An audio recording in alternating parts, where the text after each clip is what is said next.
আগে 1 মিনিট আগে জুলাই সনদ বাস্তবায়ন করেন, গণভোটে বাস্তবায়ন করেন। শুনতেছে আপনাদের কথা, শহীদ পরিবারের কথা কেউ বলতেছে না এখানে, ঠিক আছে? এখানে শহীদ পরিবার আছে, আপনি 1500 শহীদ পরিবারের কথা বলেন নাই, আপনি 3000 আহত কথা বলেন নাই। এদের কথা, এদের জন্য প্রোগ্রাম এটা কথা বলতে চান। আমাদের মনে অনেক জ্বালা আছে, আপনাদের এই মিষ্টি মিষ্টি বক্তব্য শুনতে শোনার জন্য আসেনি। আগে ঠিক করবেন এটা বলেন, আপনারা ওয়াদা করছেন জুলাই সনদ বাস্তবায়ন করবেন। পপুলার বক্তব্য, প্রোগ্রাম শেষ করেন, পপুলার বক্তব্য।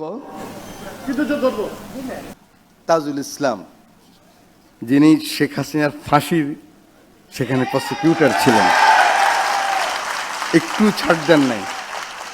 বর্ষা বিপ্লবের কথা তো প্রথমেই বলেছি নাকি ব্রাদার?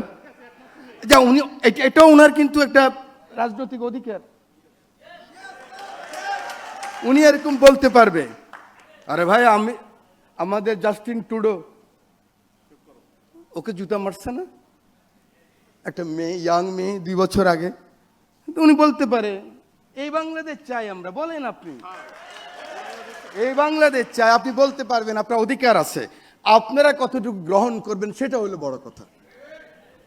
এই কথাটুকু বলতে চাই, সময় নাই, শুধু বলতে চাই আমরা পথ হারাবার চেষ্টা করব না। আমরা জুলাইয়ের যারা আমাদের আত্মহতি দিয়েছেন, 17 বছরের আমাদের আন্দোলন সংগ্রামে যারা আত্মহতি দিয়েছেন, আমাদের তাদের রক্তের বিনিময়ে, আমি সেদিন বক্তব্য রেখেছি যে জাতীয় সংসদে ঢুকতে পারবে তো ভাবিই নেই আর, এই রক্তের মধ্যে দিয়েই তো জাতীয় সংসদে আসছি। অতএব ওরা তো আমাদের মাথার তাজ, ওদেরকে বুকে নিয়ে পঙ্গু মুক্তিযোদ্ধা বানায় প্রত্যেক 16 ডিসেম্বরে নেব, সেই মুক্তিযোদ্ধা তো না, সেই পরিবার না, ওই চেতনা বিক্রি করব না। জুলাইকে বুকে ধারণ করতে যদি পারি, সেটাই হবে আগামী দিনের রাজনীতি এবং সবার আগে বাংলাদেশ। আপনাদের সকলকে শুভেচ্ছা। তাজুল ইসলাম, যিনি শেখ হাসিনার ফাঁসির সেখানে প্রসিকিউটর ছিলেন, একটু ছাড় দেন নাই। কারণ এবার আর ওই রাজনীতি হবে না। আগে কি হতো,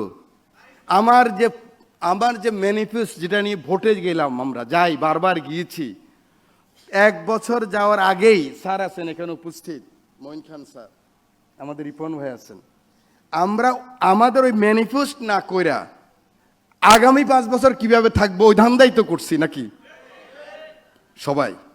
তা 54 বছর আগাইতে পারি নাই ভাই। এখন বিএনপিকে দিয়ে 100% আগাইতে চান কেন? 20% আগাক, 25% আগাক, মামুনুল হক সাহেব সুযোগ দেন আমাদেরকে। আপনারা আগামীবার আসবেন, আমরা ওখানে থাকবো, আপনারা আবার 25% বাড়াবেন, 30%, তাহলে 3 পার্লামেন্টে তো 100% হয়ে যাবে। আমাদেরকে ভাই 2 মাসও তো হয় নাই, এখনো 54 জন হয়েছে, 220 জন নতুন এমপি। আমি তো হুইপ।